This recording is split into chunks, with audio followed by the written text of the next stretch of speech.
नमस्कार मित्रांनो, ठरलं तर मग या सिरियलमध्ये काय घडलं आपण ते बघणार आहोत. महिपत आणि प्रतिमा आत्या समोर येतात. महिपत बोलतो की वा, मला हा आवाज घोगरा करून बोलणारी तूच काय, मला या ठिकाणी बोलवणार तूच काय, वा 22 वर्षांनी मला परत तुला मारण्याचा योग आला आहे. हे सर्व रेकॉर्डिंग वरून होत असतं. एवढंच काय, तो महिपत पुढे बोलू लागतो की ॲक्सिडेंट मीच घडवला. हे चैतन्य एका बाजूने बघत असतो आणि वरच्या बाजूने सायली आणि अर्जुन बघत असतात. हे रेकॉर्डिंग देखील चालू असतं. मी तुझी वैरीण का, हे सैताना, तू ॲक्सिडेंट का केलास.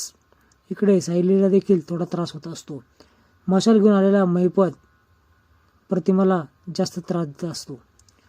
महिपत पुढे बोलू लागतो की हा ॲक्सिडेंट मीच घडवला आहे. तुझ्या नवऱ्याला, तुझ्या मुलीला आणि तुला एक खडी मारायची मला सुपारी भेटली होती. त्यावेळेस प्रतिमाला तर खूपच त्रास होऊ लागतो.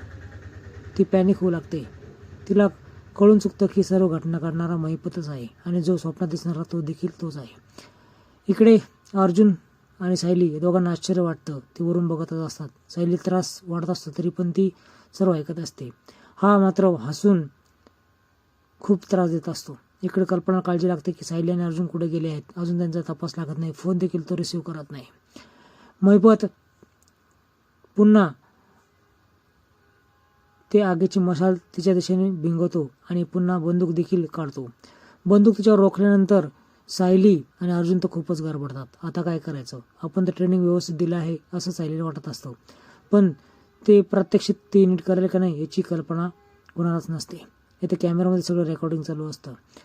तुला आता मी पुन्हा ढगात पाडणार. 22 वर्षानंतर तू चुकून वाचलीस. आता मी तुला मारणार असं म्हटल्यानंतर प्रतिमा ते खूपच घाबरते. तिला काय करावं काय सुचतच नाही. एक तर तिला भूतकाळ आठवत असतो आणि त्याच्या हातासमोर पुन्हा काळ आलेला असतो. ती काही करून तिथून पळून जाते. त्याच वेळेस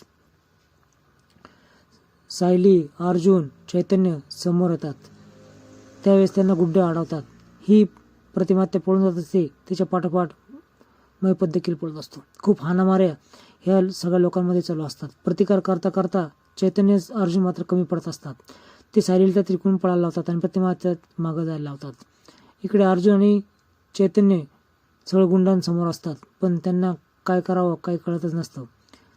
इकडे रविराज ती ॲक्सिडेंटची फाईल मागत असतो. त्या फाईलमधले डॉक्युमेंट बघून त्याला खूप काळजी वाटू लागते. सगळे डॉक्युमेंट गेले कुठे याची काळजी तो करू लागतो.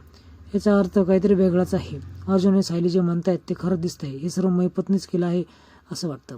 इकडे देवीसमोर आरती आणि पूजा करू लागते कल्पना आणि आपली उपासनाद्वारे म्हणते की पोरांचं रक्षण कर. अर्जुन आणि सायलीने लवकरात लवकर घरी येऊ दे. इकडं थरारक दृश्य चालूच असतं. अंधार जास्त असतो. त्याचाच फायदा घेऊन प्रतिमा त्या पळत असते. ती एका दगडाला ठेस लागून खाली पडते. खाली पडल्यानंतर महिपत पाठीमागून येतच असतो. महिपत ठेत तिला गाठतो. इकडे अर्जुनला चैतन्य बोलतो, तू जा इथून, मी यांना सांभाळतो.